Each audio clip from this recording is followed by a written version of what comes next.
நாம் எல்லாரும் கண்களை மூடி நாம் தேவனுடைய வார்த்தைக்கு நேராய் நாம் கடந்து போகலாம். எல்லாரும் கண்களை மூடி இந்த நாளிலும் இந்த திருவிருந்து பரிசுத்த ஆசரிப்பு நாளிலும் தேவனை கர்த்தர் நம்மோடு கூட பேச வேண்டும். தேவ ஆவியானவர் நம்மோடு கூட கிரியை செய்யும்படியாக எல்லாம் கண்களை மூடி தேவனை கர்த்தரை நோக்கி நாம் பார்க்கலாமா? ஸ்தோத்திரிக்கிறோம் ராஜா, நன்றியோடு துதிக்கிறோம் தகப்பனே. நீர் நல்லவர், நீர் வல்லவர், நீர் வாக்கு மாறாதவர். இந்த நாளிலும் ஆண்டவரே தகப்பனே, இதோ எங்கள் யாவரையும் உடைய சமூகத்தில் அர்ப்பணிக்கிறோம். நீர் எங்களோடு கூட முகமுகமாய் பேசுகிற தேவன், வார்த்தையின் மூலமாக எங்களோடு கூட இடைப்படுகிற தெய்வமே, உனக்கு நன்றி செலுத்துகிறோம் அப்பா. இந்த நாளிலும் உடைய வார்த்தையை இந்த வேளையில் நாங்கள் தியானிக்க முடிய வந்திருக்கிறோம். எங்களை முற்றிலுமாய் அர்ப்பணிக்கிறோம். எங்களை தேவனை கர்த்தர் நீர் ஆண்டவரை பொறுப்பெடுத்துக் கொள்வீராக. ஆண்டவரே, உம்முடைய வார்த்தைகளை எங்களுக்கு ஆசீர்வாதமாக்கி தருவீராக. உம்முடைய வார்த்தைகள் மூலமாய் நாங்கள் பலப்பட எங்களுக்கு உதவி செய்வீராக. இதோ பேசுகிற அடியனை கர்த்தருடைய சிலுவையிலும் பிரசன்னத்திலும் தேவனை கர்த்தர் மூடிக்கொள்ளுங்கப்பா. தேவ ஆவியானவர் எங்களுக்கு உதவி செய்வீராக. நீர் எங்களோடு கூட இருந்து உம்முடைய வார்த்தைகளை நாங்கள் ஆசீர்வாதமாக பெற்றுக்கொள்ள கர்த்தர் எங்களுக்கு உதவி செய்வீராக. ஆசீர்வதிங்க, தொடர்ந்து நடத்துவீராக. இயேசு கிறிஸ்து மூலம் ஜெபிக்கிறோம் பிதாவே, ஆமேன் ஆமேன். அல்லேலூயா. எத்தனை பேர் சந்தோஷமா இருக்கிறீங்க? கர்த்தர் நல்லவர். கர்த்தருடைய பரிசுத்த நாமத்துக்கு மகிமையும் கனமும் உண்டாகட்டும். இந்த கர்த்தருடைய ஆராதனை வந்திருக்கிற உங்கள் யாவரையும், இந்த ஒளிப்பதிவு மூலமாக பார்த்து கொண்டிருக்கிற உங்களையும், இந்த சத்தத்தை கேட்டுக்கொண்டிருக்கிற யாவரையும் கர்த்தர் தாமே ஆசீர்வதிப்பாராக. இந்த ஆராதனை முடிவில் கர்த்தருடைய திருப்பந்தி நமக்கு இருக்கிறபடியால் நாம் யாவரும் பொறுமையாக இருந்து திருவிருந்தில் பங்கு பெற்று தேவனுடைய ஆசீர்வாதத்தோடு கூட நாம் கடந்து போகலாம். கர்த்தர் உங்களை ஆசீர்வதிப்பாராக. ஒவ்வொரு திருப்பந்தியின் ஆராதனையின் போது நாம் சுத்திகரிப்பின் செய்திகளை நாம் தியானித்து வருகிறோம். கடந்த திருப்பந்தி நாட்கள் எல்லாம் நாம் ஒரு தொடர் செய்திகளை நம்ம தியானித்து வந்தோம். அத்திமரத்தி அதனுடைய நன்மைகளை ஆவிக்குரிய வகையில் நம்முடைய வாழ்க்கையில் நாம் அதை வைத்து தியானித்தோம். எத்தனை பேர் உங்களுக்கு ஞாபகம் இருக்குதுன்னு தெரியல, எத்தனை பேர் மறந்துட்டு நல்லா தெரியுது. ஆகையினால வசனங்களை நம்ம கேட்குற நாம் ஞாபகத்தில் நாம் வைத்து கொள்ள வேண்டும். இருதயத்தில் அதை நம்ம தியானிக்க வேண்டும். அதுதான் உங்கள் வாழ்க்கையில் ஆசீர்வாதம். ஏன் ஒரு மனுஷனுடைய வாழ்க்கையில் ஆசீர்வாதம் இல்லைன்னாக்கா, வசனம் இருக்கணும். கேட்ட நம்ம செய்திகளை உங்கள் இருதயத்தில் இருக்குமானால் உண்மையாகவே உங்களுடைய ஆசீர்வாதத்தை யாரும் தடுக்க முடியாது. ஆனால் நம்ம அப்படி இல்லை. ஆகையினால தான் நம்ம வாழ்க்கையில் நம்ம இன்னும் பல பிரச்சனைகளை அகப்பட்டு கொண்டு இருக்கிறோம். மீதி எல்லாம் நம்ம மனசில் இருக்கும் இல்லையா? அதெல்லாம் சொல்ல வேணாம், பரவாயில்ல.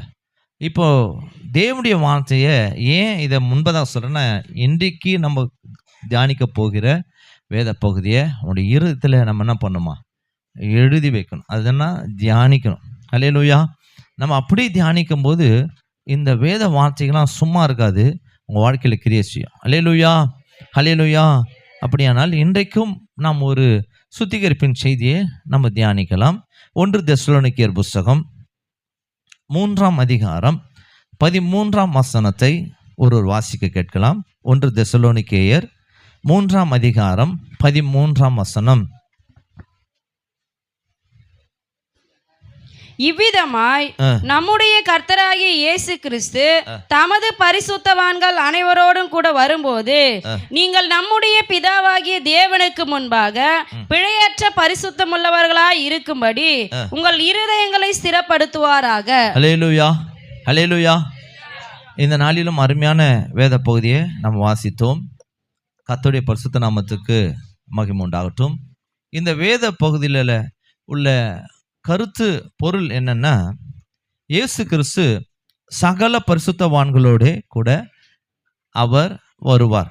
எதற்காக வருவார் அப்படின்னா, தம்முடைய மனவாட்டியாகிய சபையை அழைக்கும்படியாக வருவார். எத்தனை பேர் விசுவாசிக்கிறீங்க? அல்லேலூயா. உண்மையாகவே இயேசு கிறிஸ்து சகல பரிசுத்தவான்களோடு கூட தம்முடைய மனவாட்டியாகிய சபையை அவர் சந்திக்கும்படிக்கு, சேர்த்து கொள்ளும்படிக்கு, அழைக்கும்படிக்கு அவர் நிச்சயமாய் வருவார். அப்படியானால் இப்போ ஆண்டவராக இயேசு கிறிஸ்து அவர் தம்முடைய மனவாட்டியாகிய சபையை அவர் அழைத்து என்ன செய்யணும்னாக்கா, அவர்களை தேவனுக்கு முன்பாக கொண்டு போய் நிறுத்தணும். எப்படின்னா, பிழையற்றவர்களாய் நிறுத்தணும். அல்லேலூயா. இரண்டாவது இந்த காரியத்தை செய்யணும் தேவன். அப்படியானால் தேவனுக்கு முன்பாக பிழையற்றவர்களாய் நிறுத்துவதற்கு தேவன் என்ன பண்ணுமா, நம்முடைய இருதயங்களை ஸ்திரப்படுத்தணும், சரிப்படுத்துவாராக. அப்படின்னாக்கா உண்மையாகவே இந்த 3 காரியங்களை இங்கே வேதத்திலிருந்து நம்ம வாசிக்க முடிகிறது. இயேசு கிறிஸ்து மனவாட்டியாகிய சபையை அவர் அழைத்து கொண்டு போவதற்கு அவர் வருகிறார். 2வது, அவருடைய மனவாட்டியாகிய சபையை தம்முடைய பிதாவாகிய தேவனுக்கு முன்பாக நிறுத்த வேண்டும். எப்படிப்பட்டவர்களாய் நிறுத்த வேண்டும் என்று சொன்னால், அவர்களை மாசற்றவர்களாக, பிழையற்றவர்களாக அவர்களை சீர்படுத்தி கொண்டு போய் நிறுத்த வேண்டும். இதுதான் இயேசு கிறிஸ்து என்ன பண்றார், அந்த பூமிக்கு அவர் வரப்போகிறார். அல்லேலூயா. பூமிக்கு என்று சொன்னால் நம்மை அழைக்க வரப்போகிறார். அல்லேலூயா, அல்லேலூயா. அப்படியானால் பாருங்க, நாம் தேவனுடைய சமூகத்துக்கு முன்பாக பிழையற்றவர்களாய் நிற்பதற்கு இயேசு கிறிஸ்து நம்மிடத்தில் பங்குள்ளவராய் இருக்கிறார். நம்மை அவர் சரி செய்து தேவனுக்கு முன்பாக நிறுத்தணும். அல்லேலூயா, அல்லேலூயா. இதில் நமக்கும் ஒரு பங்கு இருக்கு, கவனிக்கணும். இயேசு கிறிஸ்துக்கு மாத்திரமல்ல, நமக்கும் இதில் ஒரு பங்கு இருக்கிறது என்பதை வேதத்திலிருந்து நம்ம தியானிக்க போகிறோம். அப்படின்னா இந்த பெரிதான ஒரு காரியம், இதற்கு மனவாட்டியும் பங்குள்ளவராய் இருக்கிறார்கள், மணவாளனும் பங்குள்ளவராய் இருக்கிறார். அல்லேலூயா, அல்லேலூயா. அப்படியானால் பாருங்க, தேவனாய் கர்த்தர் இந்த பூமியில நம்மை அழைப்பதற்கு முன்பதாக நாம் பிழையற்றவர்களாய் நம்ம இருக்கலாம். ஆனால் நம்முடைய வாழ்க்கையில நம்ம இந்த பிழையற்றவர்களாய் நாம் இராமல் நம்ம சரிப்படுத்தும்படியாய் கர்த்தருடைய ஆவியானவர் நமக்கு உதவி செய்கிறவராய் இருக்கிறார். கர்த்தருடைய பரிசுத்த நாமத்துக்கு மகிமை உண்டாகட்டும். நாம் தேவனுக்கு முன்பாக நிற்பதற்கு, எப்படிப்பட்டவர்களாய் நிற்பதற்கு அப்படின்னா, பிழையற்றவர்களாய் காணப்படுவதற்கு முதலாவது நமக்கு பிரியாசமும் நமக்கும் முயற்சியும் நிச்சயமாய் நமக்கு வேண்டும். தேவ ஜனங்கள் இந்த பூமியில நாம் வாழ்ந்து கொண்டிருக்கிறோம்.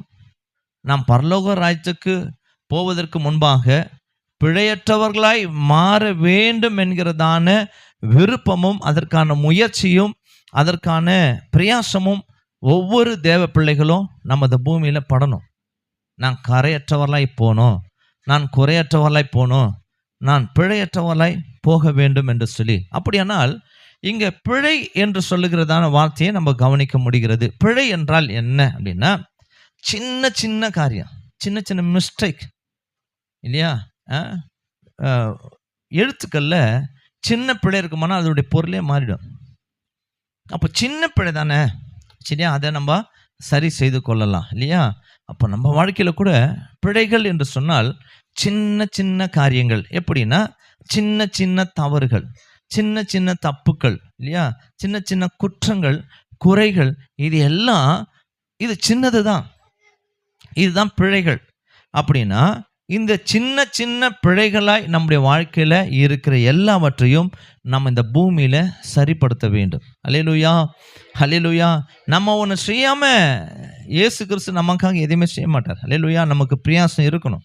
எந்த ஒரு நன்மைக்கும் நம்ம முதலாவது நம்ம இருக்கணும் இல்லையா.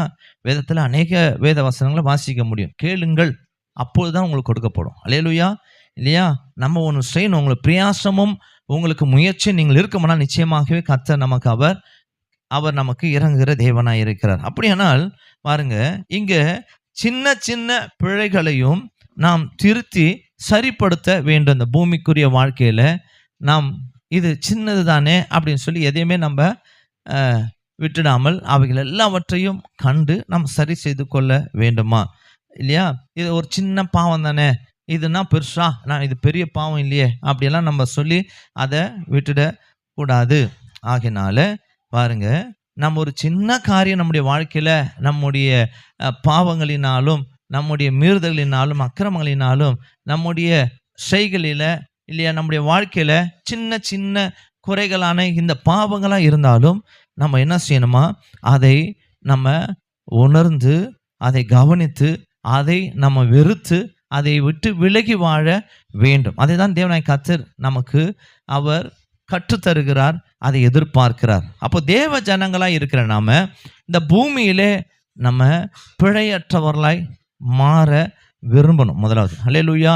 அப்புறம் தான் அதை வாழ முடியும். முதலாவது நம்ம விருப்பமும் முயற்சியும் இல்லைனாக்கா நம்ம எதையுமே நம்ம அதை விட்டு விலகவே முடியாது. இன்றைக்கும் தேவ ஜனங்களாய் இருக்கிற அநேகருடைய வாழ்க்கையில் பிழைகளோடு கூட நம்ம வாழ்ந்து கொண்டு தான் இருக்கிறோம். பரவாயில்ல, இது ஒன்றும் பெருசு இல்லையே அப்படின்னு சொல்லி நம்ம வாழ்ந்து கொண்டிருக்கலாம். அதை ஒரு பெருசாகவே நினைக்காமல் இருக்கலாம் இல்லையா. இது சின்ன பாவம் தானே, இதெல்லாம் மாற்றிக்கலாம் அப்படியெல்லாம் நம்ம நினச்சிருப்போம் இல்லையா. இன்றைக்கும் தேவ ஜனங்களாக இருக்க அநேகருடைய வாழ்க்கையில் பாருங்கள், அவங்க உலகத்தாரை போல பெரிய பாவங்களை செய்ய மாட்டாங்க, பப்ளிக்கான பாவம்லாம் செய்ய மாட்டாங்க. ஆனால் சின்ன சின்ன காரியங்களில் என்ன பண்ணுவோன்னா பிழை உள்ளவர்களாய் வாழ்ந்து கொண்டிருப்பார்கள். சின்ன பொய் தானே பேசுகிறோம், அதெல்லாம் பெருசா அப்படியெல்லாம் நம்ம கேட்குறவர்களாய் இருக்கலாம். கொஞ்சம் அப்படி லைட்டாக தானே, கொஞ்சம் கரெக்டாக வார்த்தை தானே எனக்கு வரும், எப்போனா தாம்மா வரோங்க அப்படி அது நமக்கு இருக்குது. அதை நம்ம என்ன பண்ணலாம், அது ஒன்றும் பெருசு இல்லையே, நான் எப்போம்மா பேசின்னு இருக்கிறேன் அப்படிலாம் நம்மளே என்ன பண்ணலாம், சில வேலை சரிப்படுத்தி கொள்வோம் இல்லையா. லைட்டாக தாங்க ஒரு கலக வேலை பண்ணுவாங்க இவங்க, சும்மா அப்படி லைட்டாக போட்டு விட்ருவாங்க இல்லையா. இது லைட்டாக அப்படி கொஞ்சம், இதெல்லாம் கொஞ்சம் கொஞ்சம் நம்முடைய வாழ்க்கையில். சிலருடைய வாழ்க்கையில் பாருங்கள், மற்றவர்கள் எப்போதுமே குறைகளாகவே என்ன பண்ணுவாங்க, சொல்லி சொல்லி திரிவார்கள். குறைகளை சின்ன சின்ன குறை தான், அதை பெருசாக்கி என்ன பண்ணுவாங்க, சின்ன குறையை கூட அவர் சொல்லி திரிகிறத நம்ம பார்க்க முடிகிறது. சில தேவ பிள்ளைங்க பாருங்க, அவங்க வாழ்க்கையில் அவர்கள் மற்றவர்கள் எப்போதும் அவன் என்ன பண்ணுவான், கேலி கிண்டல் செய்கிறவர்களே நம்ம பார்க்க முடிகிறது. சின்ன காரியம் தான், விளாட்டா அப்படி, நான் விளையாட்டுக்கு தான் பண்ணேன் அப்படியெல்லாம் நம்ம சொல்லுகிறது உண்டு இல்லையா. சிலர் சின்னதான பெருமையாக இருப்பாங்க, நான் வாழ்ந்திருக்கேன் போதும் எனக்கு எல்லாமே இருக்குது அப்படின்னு சொல்லி சின்னதான ஒரு பெருமை உள்ளவர்களாய் தங்களுடைய இருதயங்களே வாழ்ந்து கொண்டிருப்பாங்க. சிலர் பாருங்க சின்ன வைராக்கியமாக இருப்பாங்க, கொஞ்சம் அப்படி, நான் கொஞ்சம் வைராக்கியமானதேன் அப்படின்னு சொல்லி கொஞ்சமான வைராக்கியத்தோடு கூட வாழ்ந்து கொண்டு இருப்பார்கள். சிலர் கொஞ்சமாக ஏமாற்றுவாங்க, லைட்டாக ஏமாற்றுவாங்க, எங்கன்னா போய்ட்டு ரொம்பலாம் வானப்பா, லைட்டாக ஏமாற்றி என்ன பண்ணுவாங்க, அவங்க வாழ்ந்து கொண்டு இருப்பார்கள். சிலர் பாருங்கள் சின்ன துரோகம் செய்கிறவர்களாக இருப்பாங்க. யாருக்கு, உங்கள் குடும்பத்தில் இருக்கிறோம், சின்ன சின்ன காரியங்கள், இதெல்லாம் பெருசு ஒன்றும் இல்லை, இதெல்லாம் கண்டுபிடிக்க முடியாது, இதெல்லாம் சின்னதானே அப்படின்வாங்க. இன்னும் பாருங்கள் கொஞ்சம் பொருளாசை சில பேர் இருக்கிறோம். சில பேர் பாருங்கள் கொஞ்சம் தான் வட்டி கொடுவாங்க, ரொம்பலாம் இல்லைங்க, நான் அவ்வளோ பெரிய பாவியெல்லாம் இல்லை, கொஞ்சம் தான், என்னது இது சின்ன அமௌண்ட்டு தான், இது போதும் அப்படின்னு சொல்லி கொஞ்சம் வட்டி கூடுறவங்களா இருப்பாங்க. சில பாருங்கள், சில பேருக்கு மாத்திரம் பகை, மற்ற யாருக்கு நான் பகையெல்லாம் கிடையாதுங்க, அந்த ஒரு ஆள் தான் பகை, கொஞ்சம் இவங்க தான் எனக்கு ஆக மாட்டேங்குது என்னன்னு தெரில அப்படின்னுவோம். சில பேர் பாருங்க ஒரு சிலருக்கு மாத்திரம் விரோதமாக இருப்பாங்க. எப்படி இருப்பாங்க, ஒரு சிலருக்கு மாத்திரம் விரோதமாக, யாருக்குமே விரோதமாக இருக்க மாட்டாங்க. சில பேரை மாத்திரம் என்ன பண்ண முடியாது, அந்த விரோதம் பகை மாத்திரம் அவங்க விட்டு போகவே போகாது. ஒரே ஒரு ஆளுக்கு, சில பேருக்கு, சில நபர்களுக்கு மாத்திரம் விரோதமாகவே வாழ்ந்து கொண்டு இருப்பாங்க, மற்றவங்களுக்கு நல்லா இருப்பாங்க. அப்போது இப்படி தான் கொஞ்சம் கொஞ்சமாக நம்முடைய வாழ்க்கையில் சின்ன சின்ன தவறுகள் பிழைகளோடு கூட நம்ம வாழ்ந்து கொண்டு இருக்கலாம். சிலர் கொஞ்சம் கெட்ட குணம், கொஞ்சம் தான், ரொம்பலாம் இல்லை, பார்வைக்கெல்லாம் தெரியாது, கொஞ்சோண்டு கெட்ட குணத்தோடு கூட வாழ்ந்து கொண்டு இருக்கலாம். சிலர் பாருங்க, சிலர் தான் என்னால் மன்னிக்கவே முடியாது, எல்லாரையும் நான் மன்னிச்சிடுவேங்க, ஆனால் இந்த நபரை மாத்திரம் என்னால் நான் பண்ண முடியாது, மன்னிக்க முடியாது, அந்த ஒரு ஆளை மாத்திரம் மன்னிக்க முடியாது, எல்லாரையும் நான் மன்னிச்சிடுவேன் அப்படின்னு நம்ம என்ன பண்ணுவோம், சில கொஞ்சம் கொஞ்சமான பாவங்களோடு கூட வாழ்ந்து கொண்டு இருக்கலாம். எல்லாம் சிறியது தான், ஆனால் இதை நம்ம சரி செய்து கொள்ளாமல், நம்ம திரித்து கொள்ளாமல் இருப்போம் என்று சொன்னால் இவைகள் பெரிதான பிரச்சனைகளையும் உபத்திரவங்களையும் பாடுகளையும் கர்த்தருடைய வருகையின் போது கைவிடப்பட்ட நிலைமையையும் அது கொண்டு வந்து வைத்திரும். சின்னது தான், இந்த சின்னதுன்னு நீங்கள் கேர்லெஸ்ஸாக விட்டீங்கன்னா நம்முடைய வாழ்க்கையில் அது அப்படியே இருந்து என்ன பண்ணுமா, அது நாளுக்கு நாள் அது எது மாறிடும்னாக்கா பெரிய ஒரு உபத்திரமாக, பெரிய ஒரு வேதனையாக, பெரிய ஒரு கைவிடப்பட்ட நிலைமையாக மாறிடுமா. ஒரு திருடனை என்ன பண்ணால், ஒரு பிரபலமான ஒரு திருடன் என்ன பண்ணிட்டான்னா, அவனுக்கு தீர்ப்பு வழங்கப்பட்டதான். என்ன தீர்ப்பு வழங்கப்பட்டதுன்னா, அவன் வாலிப வயசு தான், ஆனால் அவனுக்கு தீர்ப்பு, பெரிய தீர்ப்பு. என்ன தீர்ப்புனா, அவன் வாழ்நாள் முழுதும் என்ன பண்ண முடியாதுன்னா நீ வெளியவே வர முடியாது அப்படின்ற ஒரு ஜட்ஜ்மெண்ட் பார்த்தீங்கன்னாக்கா நீதிபதி கொடுத்துட்றாரு. அப்போ அந்த திருடன் என்ன பண்ணுறான், அந்த பாதி இளமையான வயசு தான், ஆனால் இவ்வளோ பெரிய ஒரு தீர்ப்பை பெற்றுக்கொண்டு இனி வாழ்நாளெல்லாம் அவன் ஜெயிலுக்குள்ளவே இருக்கணும் அப்படின்ற ஒரு தீர்ப்போடு கூட வெளியே வந்தானான். அப்போ சில பேர் என்ன பண்ணாங்களாம், பேச்சு எடுக்கிறவங்க அவரை போய் முன்னாடி நின்று, நீங்கள் இவ்வளோ பெரிய தீர்ப்பு, உங்களுக்கு இது ரொம்ப கடினமான தீர்ப்பு, யாருக்கும் கிடைக்காத ஒரு தீர்ப்பு, இது இவ்வளோ பெரிய தீர்ப்பு உங்களுக்கு வரதுக்கு காரணம் என்ன, நீங்கள் அப்படி என்ன தான் பண்ணீங்க அப்படின்னு கேட்டாங்களாம். இவ்வளோ பெரிய திருடனாக இருக்கிறீங்களே, அது எப்படி தான் நீங்கள் மாறுறீங்க அப்படின்னு அந்த பேட்டி எடுக்கிறவங்க கேட்டாங்களாம். உடனே அவன் சொன்னானா, சாதாரணமாக ஆரம்பிச்சேங்க, அல்லேலூயா, சின்ன சின்ன வயசில் கொஞ்சம் கொஞ்சம் பென்சிலு கொஞ்சம் அப்படி திருட ஆரம்பித்தேன். ஆனால் வீட்டில் என்ன பண்ணிட்டாங்க, என்னை கேர் பண்ணுறதில்ல, கண்டுக்காமல் விட்டாங்க, சின்னது தானேன்னு விட்டாங்க. இன்றைக்கி இவ்வளோ பெருசாக என்ன ஆயிடுச்சு, அது வளர்ந்து போச்சு. அன்றைக்கி என்னை கண்டிச்சிருந்தா என்ன பண்ணியிருப்பேன், இன்றைக்கி நான் ஒழுங்காயிட்டிருப்பேன். அந்த சின்னதை விட்டுட்டாங்க. இன்றைக்கி நான் என் வாழ்க்கையில் நான் போயிட்டு என்ன பண்ணேன், சிறையை அனுபவிக்க போகிறேன்.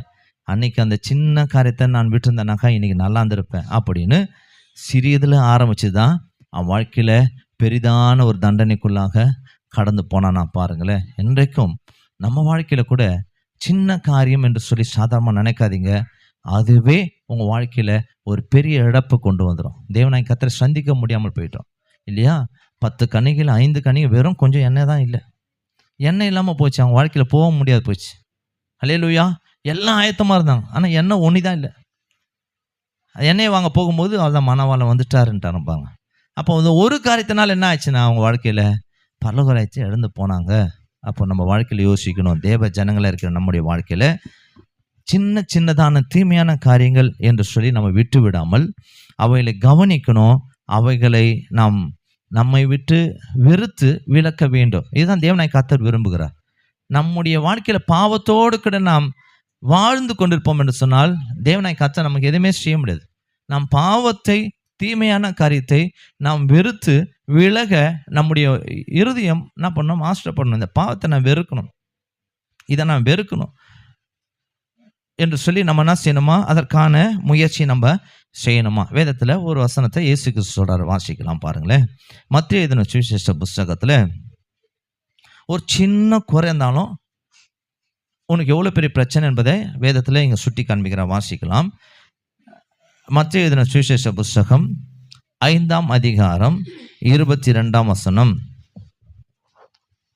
நான் உங்களுக்கு சொல்லுகிறேன், தன் சகோதரனை நியாயமில்லாமல் கோபித்துக் கொள்பவன், முதலாவது கவனிக்கணும், தன் சகோதரனை நியாயமில்லாமல் கோபித்துக் கொள்ளுகிறவன் நியாய தீர்ப்புக்கு ஏதுவா இருப்பான். ஃபர்ஸ்ட் அவனுக்கு தீர்ப்பு, நியாய தீர்ப்புக்கு ஏதுவா இருப்பான். செகண்ட், தன் சகோதரனை வீணன் என்று சொல்லுகிறவன் ஆலோசனை சங்க தீர்ப்புக்கு ஏதுவா இருப்பான். ரெண்டாவது, அவன் வேஸ்ட்டுப்பா, அவன்கிட்ட போய் சொல்றிய அப்படின்னு சொல்றவன் எங்க இருப்பான், அவனுக்கு ஒரு தீர்ப்பு. மூன்றாவது, மூடனே என்று சொல்லுகிறவன் எரி நரகத்துக்கு ஏதுவா இருப்பான். அவன் அறிவில்லாதவன், மூட அப்படின்னு சொல்றவனுக்கு இங்க தீர்ப்பு வருது பாருங்களேன். அல்லேலூயா. இது மூணுமே சின்னதான். முதலாவது என்ன சொல்றாருன்னா, அதாவது காரணமே இல்லாமல் கோபம். இன்னைக்கு நிறைய பேருக்கு சும்மாவே கோபம் வரும் பாருங்க. அது இந்த கோபம் எதில் போய் முடியுது பார்த்தீங்களா, சும்மாவே கோபம். எல்லாத்துக்குமே முகலாம் மாறிடும், கண்ணாலாம் வெளியே வந்து ஊந்துடும். இதெல்லாம் பண்ணிங்கனாக்கா நீங்கள் வெளியே இங்கே தான் லாஸ்ட் வரைக்கும் கவனிச்சிங்க இல்லையா. நியாயமே இல்லாமல் உங்கள் கோபத்துக்கு நியாயம் இருக்கணும். அல்லேலூயா இல்லையா. நியாயமே இல்லாமல் கோபம், தேவையில்லாமல் யாருன்னா ஒரு மாதத்தும் கோபம் வரும் சில பேருக்கு, பார்த்துருக்கீங்களா. மற்றவங்கெல்லாம் கோபம் வராது, குறிப்பிட்ட நபர் மீது தான் என்ன பண்ணோம், கோபம் வரும். அப்படியும் நம்ம இருக்கக்கூடாது இல்லையா. அப்போது ஒன்றுமில்லாத காரியத்துக்கு தேவ பிள்ளைங்க கோபப்படுகிறவர்கள் இன்றைக்கு அநேகர் உண்டு இல்லையா. ஆனால் இப்படிப்பட்ட காரணமே இல்லாத கோபம், சின்ன விஷயந்தான், எனக்கு கோபம் தாங்க வரும், அதெல்லாம் பெருசு இல்லைங்க அப்படின்னு நீங்கள் நினைப்பீங்கன்னா நீங்கள் நினச்சிங்க. அடுத்தது வருது வசனம். ரெண்டாவது என்னன்னா, மற்றவங்களுக்கு உதவாதவங்க எங்கள் வேஸ்ட்டு, அவங்ககிட்ட போய் சரி என்கிட்ட சொன்னால் நான்லாம் திறமைசாலி, அவங்களாம் வேஸ்ட், அவங்ககிட்ட சொல்லாத அப்படின்னு மற்றவங்கள இழிவாக நம்ம நினைப்போம் என்று சொன்னால் சின்ன காரியம்தான், அதை நம்ம கூட மறந்துடுவோம். ஆனால் நம்ம மீது அது குறை. மூன்றாவது பாருங்க, இல்லையா? நம்ம ஞானிகளும் மற்றவர்களை நம்ம என்ன பண்ணுவோம், கேலி கிண்டல் செய்கிறவர்களாக இருப்போம் என்று சொன்னால் அவர்களுக்கும் தீர்ப்பு உண்டு. அப்போ சின்ன சின்ன காரியம்தான் இதெல்லாம். இப்போ நீங்கள் ஒருத்தர் மீது மாத்திரம் கோவப்படுறீங்கன்னு வச்சிங்களேன், இப்போ அவங்க உன் மேலே ஒரு குறை வச்சிருக்கிறாங்க. என்ன குறைனா, எப்போ பண்ணாலும் அவங்க மாத்திரம் என்ன பண்ணுவோன்னா எல்லாத்தையும் நல்லா பேசுவாங்க, ஆனால் நான் வந்தால் மாத்திரம் என் மேலே கோவப்படுவாங்க அப்படின்ற ஒரு குறை உங்கள் மேலே இருக்குமானால், நீங்கள் தேவாலயத்தில் வரீங்க, ஜெபம் பண்ண வரீங்க, ஆனால் உங்களை குறித்து தானே ஒரு குறை யார் மேலே இருக்குதுன்னா மற்றொருத்தர் இருக்குமானால், வேதம் சொல்லுகிறது. இப்போ மீண்டுமா அந்த வசனத்தை தொடர்றாரு பாருங்க. 23ஆம் வசனத்தை வாசிக்கலாம். ஆகையால் நீ பலிபீடத்தினிடத்தில் உன் காணிக்கையை செலுத்த வந்து உன் பேரில் உன் சகோதரனுக்கு குறை உண்டென்று அங்கே நினைவு கூறுவாயாக. நீ நினைவு கூற வேண்டும் முதலாவது. அல்லேலூயா. அப்படின்னா நம்ம தேவ சமூகத்தில் வரோம், ஜெபம் பண்ண, ஆராதிக்க, இல்லையா வரோம். முதலாவது நம்மை நாமே நிதானிக்கணும். வந்து என் மேலே யாராக்கிலும் குறை இருக்குதா அப்படின்னு சொல்லி நம்ம நிதானிக்கணுமா. நிதானித்து உங்கள் பலிகள், சோத்திர பலிகள், இல்லையா துதி பலிகள், நன்றி பலிகள் எல்லாம் செலுத்த வந்திருப்பீங்க. இதெல்லாம் கொஞ்சம் ஓரம் வச்சுட்டு அவர் என்ன சொல்கிறாருன்னா, நீ போய் உன் மீது குறைய நினைக்கிறாங்க பத்தியா, அவங்ககிட்ட போயிட்டு நீ ஒப்புரை வாங்கி கொண்டு வந்து நீ உன் பலிகளை செலுத்து அப்படின்றார். அப்போது நம்ம ஒப்புரை வாங்காமல் நீங்கள் செலுத்துகிற அந்த பலிகள் பிரயோஜனமற்றது, இல்லையா? நீங்கள் ஆராதிக்கலாம், ஆவியில் நிறைந்து ஆராதிக்கலாம், ஒரு பிரயோஜனமும் இல்லை. ஏன்னாக்கா ஒரு சின்ன குறை உங்கள் மேலே இருக்குது என்பதை நீங்கள் இந்த தெய்வ சமூகத்தில் வரும்போதெல்லாம் உணரணுமா. என் மீது யாருன்னா குறை சொல்லும்படி நான் ஏதாவது செய்திருக்கிறேன்னா, நான் இப்படி செய்தனே, அவங்க என் மீது எதனா குறை வச்சுருப்பாங்களோ அப்படின்னு சொல்லி நம்ம நினைவு கூறணுமா. நான் பண்ண காரியத்துக்கு என் மீது யாருன்னா குறையுள்ளவர்களாய் இருப்பாருன்னு சொன்னால் அவங்ககிட்ட போய் நம்ம என்ன பண்ணுமா, ஒப்புரவாக வேண்டுமா. அடுத்தது 24ஆம் வசனத்தை வாசித்து பாருங்களேன். அங்கேதானே பலிபீடத்தின் முன் உன் காணிக்கையை வைத்துவிட்டு போய் முன்பு உன் சகோதரனோட ஒப்புரவாகி பின்பு வந்து உன் காணிக்கையை செலுத்து. அல்லேலூயா, அல்லேலூயா. அப்படின்னா இங்க நீ ஒப்புரவாகாமல் சின்ன சின்ன குறைகளோடு கூட நீங்கள் வாழ்ந்து கொண்டு இருப்பீங்க சொன்னா, சின்ன சின்ன குறை தானே, இதெல்லாம் ஒன்றும் இல்லை, ஆண்டவர் என்ன மன்னிச்சிருவார் அப்படியெல்லாம் நீங்கள் மற்றவர்களுக்கு பண்ணிட்டு நம்ம மன்னிப்பு வாங்கிக்கொள்வான்னு நினச்சின்னா முதல்ல அது தப்பு. அல்லேலூயா, இல்லையா? உன் மீது குறையாக தான் இருக்கும், அது மாறி. ஏன்னாக்கா இங்கே சொல்கிறாரு, நீங்கள் மற்றவர்கள் செய்கிற காரியத்தின் நிமித்தமாக நீங்கள் ஆண்டவர்கிட்ட போய் மன்னிப்பு கேட்குறது கவனிக்கணும், உங்கள் மேலே இருக்கிற குறை அப்படியே இருக்கும். ஆனால் இங்கே என்ன சொல்கிறேன்னா, நீங்கள் போய் அவன்கிட்ட போய் ஒப்புரம் வாங்கிட்டு வந்து நீ கர்த்தருக்கு செலுத்த வேண்டிய பலிகளை செலுத்து, காணிக்கைகளை செலுத்து, அது ஏற்கப்படும் அப்படின்றார். ஏன் இங்கே அந்த சின்ன சின்ன குறைய கூட அவர் சுட்டி காண்பிப்பதற்கு காரணம் என்னன்னாக்கா, பாருங்க, தேவ ஜனங்களை இருக்கிற நம்மேல் சின்ன சின்ன குறைகள், குற்றங்கள், தீமையான காரியங்கள் சின்னதாக நமக்குள்ள அது இருக்குமானால் நம்ம அதை முதலாவது அப்படிப்பட்ட காரியங்களை நம்ம கண்டறிந்து என்ன பண்ணுமா, அதை வெறுத்து நம்ம விட்டு விலக்க வேண்டுமா. அல்லேலூயா. இப்படிப்பட்ட காரியம் என் மேலே இருக்குது, எனக்குள்ளே இருக்குது, இந்த காரியத்தை நான் என்ன பண்ணக்கூடாது, நான் இப்படியே வாழ்வேன் என்று சொன்னால் நான் பரலோக ராஜ்யத்துக்குள்ளே நான் போகவே முடியாது என்பதை உணர்ந்து அதை கண்டுபிடித்து என்ன பண்ணுமா, அப்படிப்பட்ட குறைகள் இல்லாமல் நம்ம என்ன செய்யணுமா, வாழ கற்றுக்கொள்ள வேண்டும். வேதத்தில் ஒரு வசனத்தை வாசிக்கலாம். பிரசங்கின் புஸ்தகத்தில் 10ஆம் அதிகாரம் 1ஆம் வசனத்தை வாசிப்போம். பிரசங்கி 10ஆம் அதிகாரம் 1ஆம் வசனம்.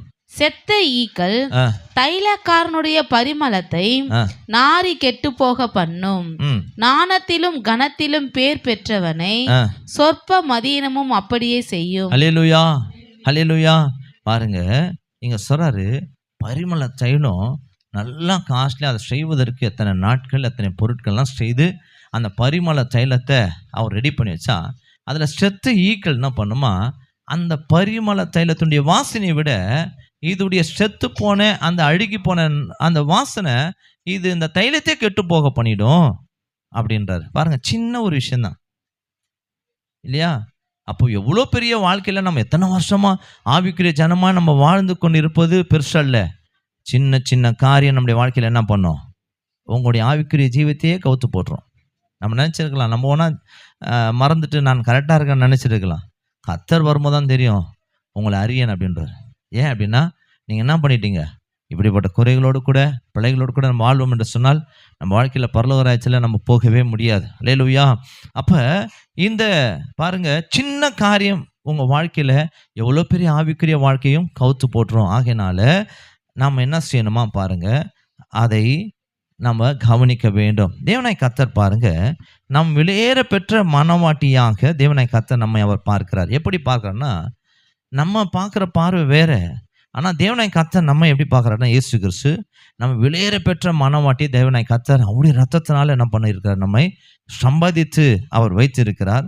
அப்படியானால் நம்முடைய சிறிய சிறிய பொல்லாத குணங்கள் நம்முடைய வாழ்க்கை முழுதுமாக நாறி போகும்படி செய்யுமா, கெட்டு போகும்படி செய்கிறோம். ஆகையினால நம்ம விலையேற பெற்றவர்கள் என்பதை உணர்ந்து சின்ன சின்ன காரியங்களை நம்ம என்ன செய்யக்கூடாது, நம்ம அதை வைத்து கொள்ளக்கூடாது. அதை என்ன பண்ணுமா, நமக்கு தெரியும், அதை தெரிந்த உடனே நம்ம என்ன பண்ணுமோ அதை விட்டு விலக வேண்டும், அதை வெறுக்க வேண்டும். வேதத்தில் அப்படியாய் நம்ம செய்யும்போது தான் நம்முடைய வாழ்க்கையில் பாருங்க தேவனுடைய அந்த வருகையில் நம்ம போக முடியும். வேதத்தில் இன்னொரு வசனத்தை கூட நம்ம வாசிக்க முடியும். பாருங்களேன், பேதுருவின் புஸ்தகத்தை எடுத்துக்கலாம். ஒரு உதாரணமாக ஒரு வசனத்தை நம்ம இங்கே கவனித்து, 1 பேதுருவின் புஸ்தகம்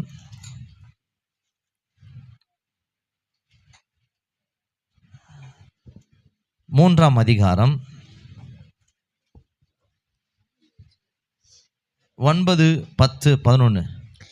தீமைக்கு தீமையையும் உதாசனத்துக்கு உதாசனத்தையும் சரி கட்டாமல் அதற்கு பதிலாக நீங்கள் ஆசீர்வாதத்தை சுதந்திரித்துக் கொள்ளும்படி அழைக்கப்பட்டிருக்கிறவர்கள் என்று அறிந்து ஆசீர்வதியுங்கள்.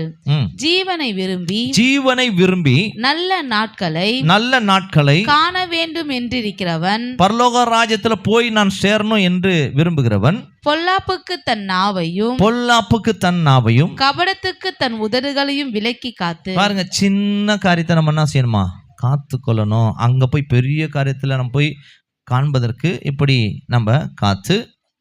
11ஆம் வசனம், பொல்லாப்பை விட்டு நீங்கி நன்மை செய்து சமாதானத்தை தேடி அதை பின்தொடர கடவன். அல்லேலூயா. ஆகையினால அதை பின்தொடர கடவன் என்று சொல்லிட்டு தான் கர்த்தருடைய கண்கள் நீதிமான்கள் மீது நோக்கமா இருக்குது. அல்லேலூயா. நம்முடைய குறைகளெல்லாம் அவர் பார்க்கிறார். நம்முடைய சின்ன சின்ன பாவங்களோடு கூட வாழ்ந்திருக்கிறதெல்லாம் அவருக்கு நல்லா தெரியும். அல்லேலூயா. நம்ம நினைக்கலாம் இதெல்லாம் சரியாயிடும் அப்படின்னு நம்ம நினைக்கலாம். அது நாளுக்கு நாள் உன்னவே பெருகி என்ன பண்ணுமா, வேரோட கூட நம்மளை என்ன பண்ணுமா, அது மாற்றி விழும்படி செய்திடும். ஆகினால தேவ ஜனமாக இருக்கிற நம்முடைய வாழ்க்கையில் நமக்குள் மறைந்திருக்கிற ஒளிந்து கொண்டிருக்கிற இந்த சிறிய தீமையான காரியங்களை நம்ம என்ன செய்யணுமா, தீமையான காரியங்களாக இருக்கலாம், செயல்களாக இருக்கலாம், அதை நாம் கண்டுபிடித்து நம்ம இடத்திலிருந்து அதை விலக்கி நீக்கினால் தேவனாய் கர்த்தர் பாருங்க, நாம் பரலோகத்துக்கு நம்மை பிழையற்றவர்களை கொண்டு போக முடியும். நம்ம நீக்காமல் அதை விட்டு விலகாமல் நாம் இருப்போம் என்று சொன்னால் நம் பரலோகத்துக்கு நம்ம செல்லவே முடியாது. அப்படியானால் இந்த சின்ன சின்ன தீமையான காரியங்கள் நம்முடைய ஆவிக்குரிய வாழ்க்கையை அது கவிழ்த்து விடுகிறது என்று சொல்வதற்கு இன்னொரு வேத வசனத்தை கூட நம்ம உதாரணமாக வாசிக்கலாம். பாருங்களேன், வேதத்தில் இன்னொரு வசனத்தை வாசிக்கலாம். உன்னத பாட்டின் புஸ்தகத்தில் 2ஆம் அதிகாரம் 15ஆம் வசனத்தை நீங்கள் எடுத்து வாசித்து பாருங்களேன். உன்னத பாட்டு 2ஆம் அதிகாரம் 15ஆம் வசனம். திராட்சை தோட்டங்களை கெடுக்கிற குழி நரிகளையும் சிறு நரிகளையும் நமக்கு பிடியுங்கள், நம்முடைய திராட்சை தோட்டங்கள் பூவும் பிஞ்சுமாய் இருக்கிறது. அல்லேலூயா. இதனுடைய பொருள் என்ன அப்படின்னா, திராட்சை தோட்டம், இங்க திராட்சை தோட்டத்துக்குள்ள என்ன வந்துருது, குழி நரிகளும் சிறு நரிகளும். சரி, இப்போ திராட்சை தோட்டம்னா என்னன்னாக்கா சபை. ஒன்று சபை, ரெண்டாவது மணவாளனுக்கும் மணவாட்டிக்கும் இடையே இருக்கிற உறவு.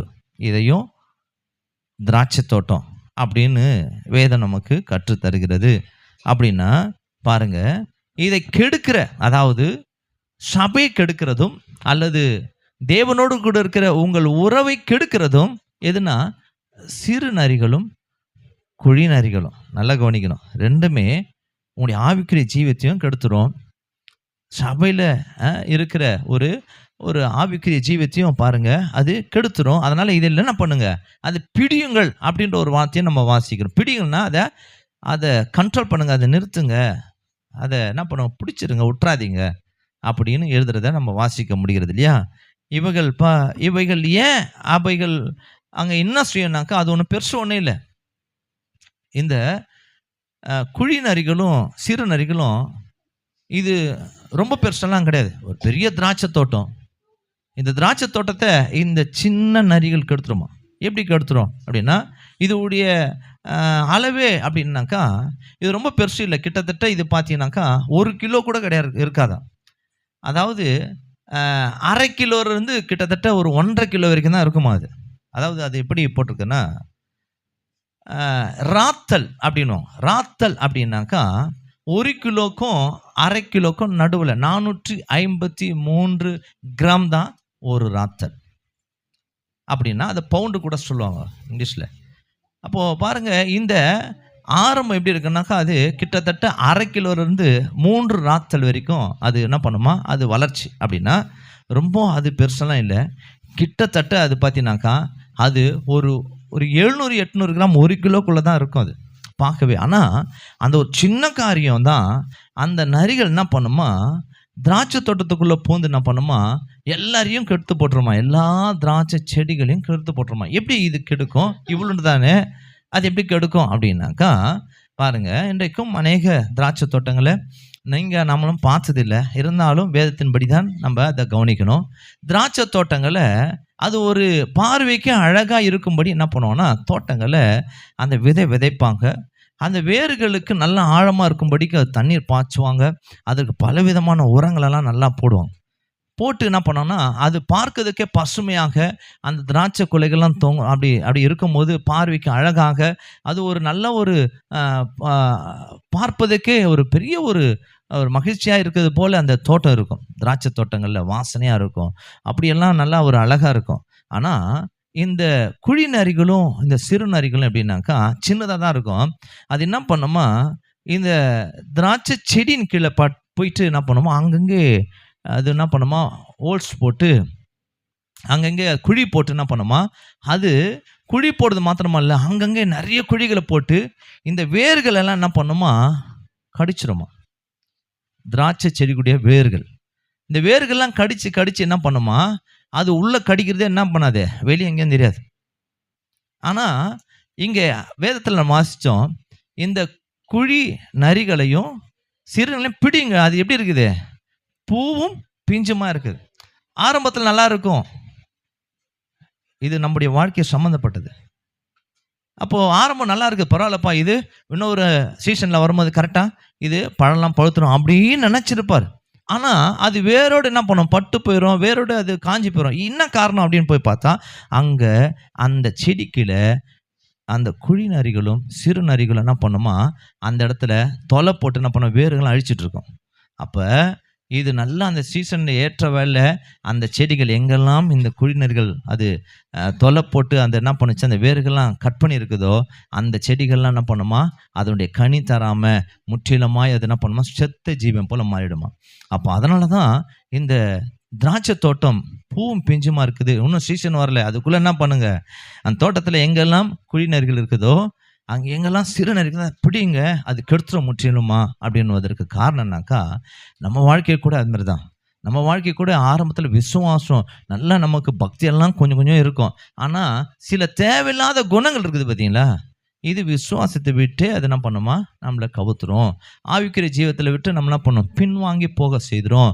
நமக்கு மேலோட்டமாக நல்லா இருக்கும், நல்லா கர்த்தருடைய வருகையில் இவங்கெல்லாம் கரெக்டாக போயிடுவாங்க அப்படின்னு நினச்சிருக்கும் போது அது கிட்ட வர நேரத்தில் என்ன பண்ணும், அது டோட்டலாக விழுந்து போயிடும். எதுக்காகனாக்கா சின்ன சின்ன காரியங்களை விட்டதுனால, சின்ன சின்ன காரியங்களை நம்ம கேர்லெஸ்ஸாக விட்டதுனால அது என்ன பண்ணுமா, அந்த நாளில் திராட்சை தோட்டங்களை கெடுக்கிறதற்கு இந்த நரிகள் இருந்ததான். அப்போ இன்றைக்கும் நம்முடைய வாழ்க்கையில் சின்ன காரியங்கள் தானே, அது பெருசாக இருக்காது அப்படின்னு ஒரு தோட்டக்காரன் நினச்சானாக்கா அந்த தோட்டத்தில் இருக்கிற எல்லா செடியும் ஏற்ற வேலை கனி தராமல் அது எல்லாமே செத்து போயிடும். அப்போ நம்ம வாழ்க்கையில் கூட நம்ம வாழ்க்கையில் சின்ன சின்ன காரியம் என்று சொல்லுகிறதான பாவங்கள், தீமையான காரியங்களை நம்ம என்ன செய்யணுமா, அதை கண்டுபிடிக்கணும். முதலாவது கண்டுபிடித்து அதை என்ன பண்ணுமா, நம்முடைய தோட்டமாகிய அதாவது சபை தேவனோடு கூட இருக்கிற உறவை விட்டு நம்ம என்ன பண்ணுமா, நீக்கணும். நல்லா கவனிக்கணும். இந்த திராட்சை தோட்டம் தேவனுடைய உறவு அப்படின்னு சொன்னேன். அப்போ திராட்சை தோட்டம் மணவாளனுக்கும் மணவாட்டிக்கும் இருக்கிற உறவுக்கு நடுவில் இந்த குழி நரிகளும் இந்த சிறு நரிகள் என்ன பண்ணும், பல விதமான தீமையான காரியத்தை வச்சு என்ன பண்ணுமா, உங்கள் ஜீவியத்தை வளர விடாம இல்லையா, அது முற்றிலுமாக நாசமாக்கி போயிடும். அதனால் அது நீங்கள் சீக்கிரமாக அதை என்ன பண்ணுங்க, அதை பிடிங்கள் அப்படின்னு சொல்லி எழுதப்பட்டதை பார்க்கும்போது உண்மையாகவே நன்றாக இருக்கிறது. அப்படியான நம்ம வாழ்க்கையில் கூட பாருங்கள், சின்ன சின்ன தப்புக்கள், சின்ன சின்ன தவறுகள், சின்ன சின்ன குறை தான். அதோடு கூட நம்ம எத்தனை வருஷமாக வாழ்ந்து கொண்டு இருப்போம். அதுவே நமக்கு பாருங்க பெயராக கூட மாறி இருக்கலாம். நமக்கு சின்ன சின்ன குறை நம்ம மாற்ற முடியாமல் இருக்கலாம். நீங்கள் மாற்றிக்கொள்ளனாக்கா இயேசு கிறிஸ்து நமக்கு ஒன்றுமே செய்ய முடியாது. அல்லேலூயா.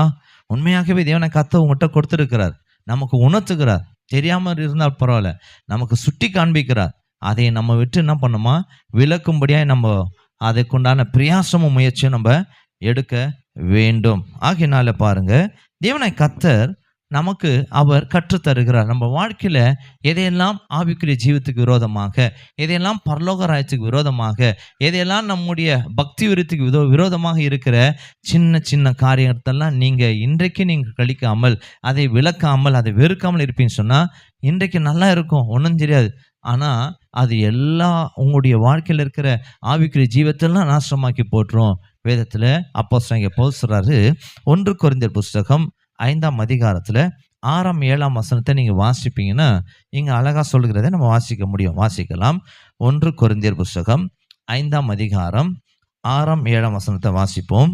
நீங்கள் மேன்மை பாராட்டுகிறது நல்லதல்ல, கொஞ்சம் புளித்த பிசைந்த மாம் முழுவதையும் புளிப்பாக்கும் என்று அறியீர்களா? ஆகையால் நீங்கள் புளிப்பில்லாதவர்களா இருக்கிறபடியே புதிதாய் பிறந்த மாவா இருக்கும்படிக்கு பழைய புளித்த மாவை புறம்பே கழித்து போடுங்கள். ஏனெனில் நம்முடைய பஸ்காவாகிய கிறிஸ்து நமக்காக பலியிடப்பட்டிருக்கிறாரே. ஹல்லேலூயா, ஹல்லேலூயா. பாருங்க, கொஞ்சமான மாவு தான். அது என்ன பண்ணோம், நீங்கள் எவ்வளோ பெரிய ஒரு புதுசாக இருந்த அந்த மாவு கூட என்ன பண்ணணும், இந்த கொஞ்சமானது அது எல்லாவற்றையும் புளிக்க செய்து உப்பு செய்திடும். ஆகையினால அந்த கொஞ்சம் தானே அப்படின்னு சொல்லி நீங்கள் கேர்லெஸ்ஸாக இருந்துடாதீங்க. கொஞ்சம் தானே எனக்கு வைராக்கியம், கொஞ்சம் தானே பிரச்சனை, கொஞ்சம் தானே பாவம், இது ஒன்றும் பெருசாக இல்லையே அப்படின்னு நினச்சிங்கனாக்கா அது பெரிய லெவலில் நம்முடைய வாழ்க்கையில் என்ன பண்ணும், அது வளர்ந்து உங்கள் வாழ்க்கையே நாசமாகிறோம்.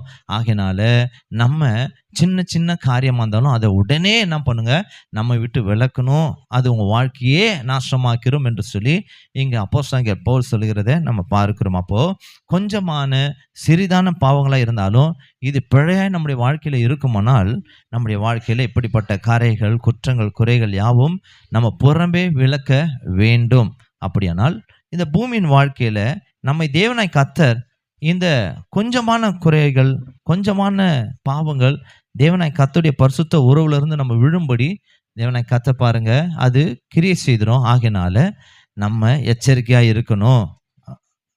சிறிதான பாவம் தானே, சிறிதான பழக்கம் தானே அப்படின்னு சொல்லி நம்ம அதை கண்டுபிடிக்காமல் இருப்போம் என்று சொன்னால், அதை வெறுக்காமல் இருப்போம் என்று சொன்னால், அதை விட்டு விலகாமல் இருப்போம் என்று சொன்னால் நம்முடைய வாழ்க்கையில் ஆவிக்குரிய ஜீவம் முற்றிலுமாய் பழுதாகி போய் அது சீர்குலைந்து விடும் என்று சொல்லி வேதம் தெளிவாய் சொல்லுகிறது.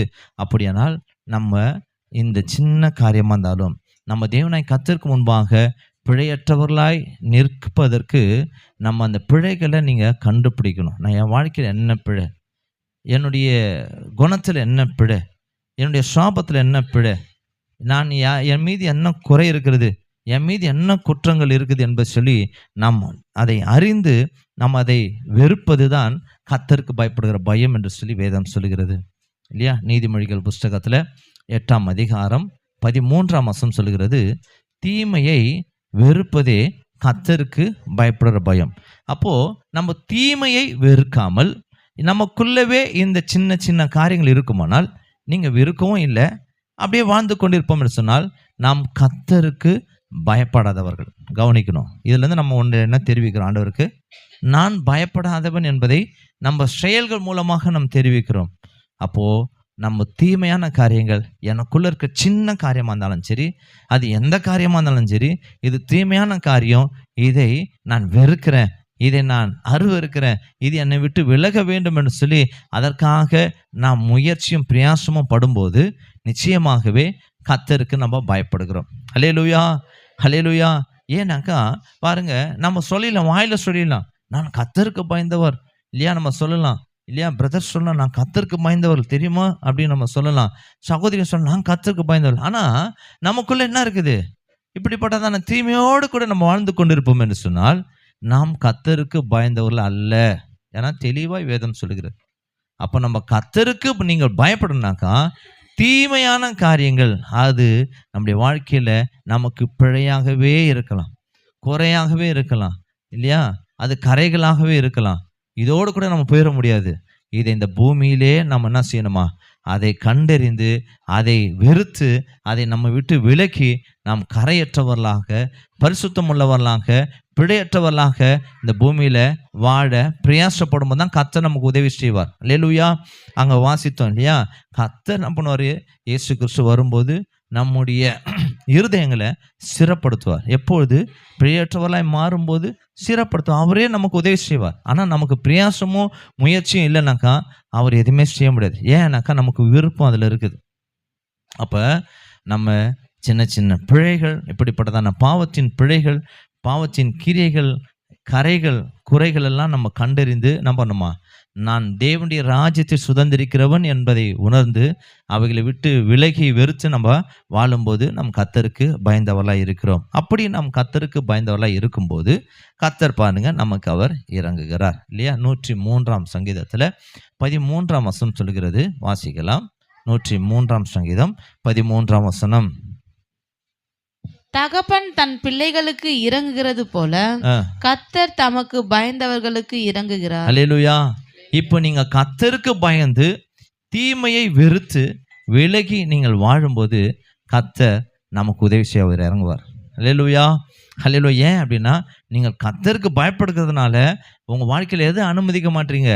தீமையை வெறுக்கிறேன், ஏன்னா நான் கர்த்தருக்கு பயப்படுறேன் அப்படின்னு சொல்லி நீங்கள் ஆணாக இருந்தாலும் பெண்ணாக இருந்தாலும் நம்ம தீமையான காரியங்களை நீங்கள் வெறுக்க நீங்கள் முயற்சிக்கும் போது, நீங்கள் பிரயாசப்படும் போது நமக்காக இறங்குறவர் ஒரு உண்டு. அல்லேலூயா. நமக்கு உதவி செய்ய, நம்முடைய பலவீனத்தின் மத்தியில் நமக்கு உதவி செய்ய நமக்கு ஒரு கிருபாதார பலி உண்டு. அல்லேலூயா.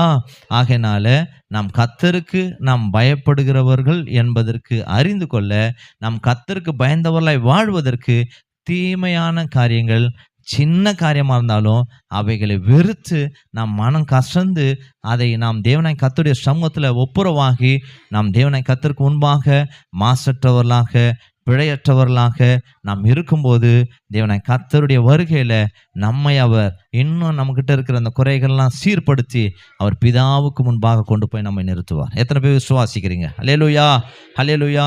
இந்த நாளிலும் கூட நாம் தேவ ஜனங்களாக இருக்கிறோம். நம்ம இப்படியே நம்முடைய வாழ்க்கையில் இப்படியே வாழ்ந்து கொண்டு போயிடலாம், எத்தனை வருஷம் ஆச்சு இதே தான் அப்படியே வாழ்ந்து கொண்டு இருக்கலாம் அப்படின்னு சொல்லி நினைச்சிங்கன்னா நீங்கள் மாற்றிக்கொள்ளுங்க. எத்தனை வருஷம் பெருசு கிடையாது. தேவனாய் கர்த்தருக்கு முன்பாக நம்ம பிழையற்றவளாக இருக்கணும், அதுதான் பெருசு. அன்னைக்கு ரட்சிக்கப்பட்டிருப்பான், அன்னைக்கு பிழை இல்லாதவளாக இருப்பான், அவன் போயிடுவான்.